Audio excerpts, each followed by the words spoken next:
Marie Penlaé et Maël Bazin, vous avez participé ce soir au premier débat de cette semaine des 40 ans du Club de la Presse sur l'après-Charlie. Vous êtes archiviste, Marie Penlaé, vous avez collecté tous ces témoignages déposés après les manifestations de janvier.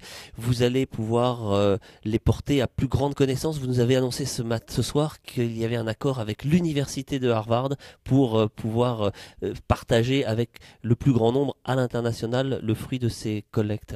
Voilà, tout à fait. En fait, le fonds est classé. Donc maintenant, l'enjeu, c'est de fournir cette matière aux chercheurs via la numérisation et la mise en ligne de ces documents qui permettront une large diffusion. Effectivement, vous avez cité ce partenariat avec Harvard qui va rassembler toutes les réactions sur les attentats de Charlie. Nous avons parlé ce soir de la place des médias dans l'après-Charlie, la manière dont les journaux rendaient compte de cette actualité. Est-ce qu'ils avaient été influencés par ces travaux? Avec vous, Maël Bazin, qui êtes sémiologue, vous avez regardé comment les mots sont utilisés dans l'émotion, mais aussi dans l'analyse et dans la durée. On a entendu nos confrères de Télégramme et de Ouest France s'exprimer, disant que finalement, ils continuaient de faire leur métier avec la même rigueur.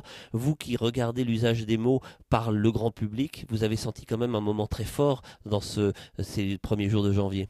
Évidemment, c'est l'usage de Je suis Charlie qui a énormément circulé et qui est passé d'un réseau donc de Twitter à partir de Joachim Ronsin qui a publié cette image et qui a été réapproprié par les participants par des manières diverses. Soit ils ont imprimé le slogan, mais ils l'ont aussi réapproprié par l'écriture manuscrite en ajoutant des dessins ou tout simplement en changeant le slogan, en ajoutant des mots, changeant les pronoms, etc. Donc il y a vraiment une réappropriation par les participants qui ont intégré et qui ont fait chez eux et bricolé ces messages. Lorsque l'on regarde attentivement tous ces témoignages, qu'ils soient écrits, qu'ils soient confectionnés, qu'ils soient bricolés, comme vous le dites, il y a des constantes qui reviennent dans l'appropriation d'un slogan, mais aussi son détournement. Ça a été noté dans les différents objets que vous avez pu collecter. Alors moi, j'ai trouvé Je ne suis pas Charlie, mais je suis son ami. Voilà.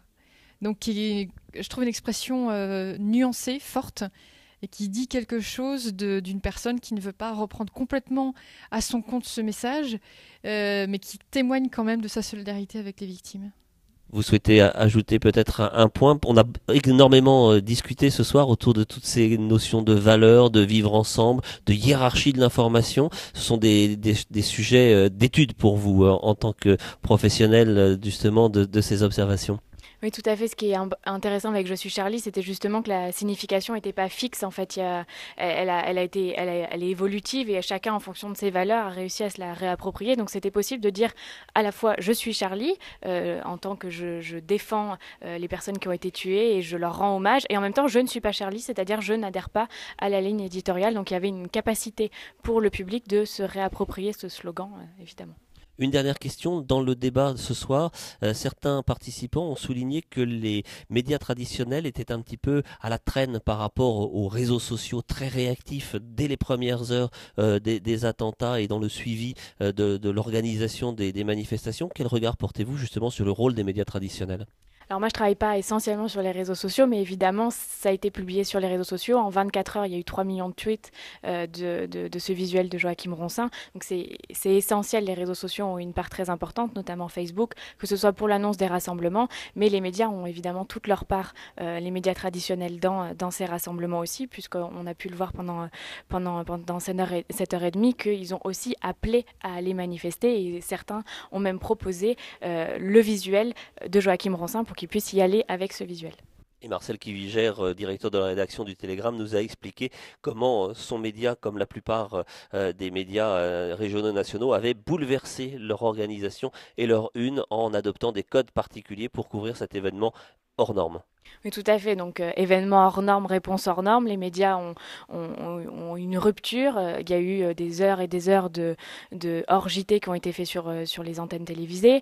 Et dans la presse, évidemment, on l'a vu, l'équipe aussi qui a mis une avec les marches républicaines. Mais tout le monde a parlé des marches républicaines et des attentats.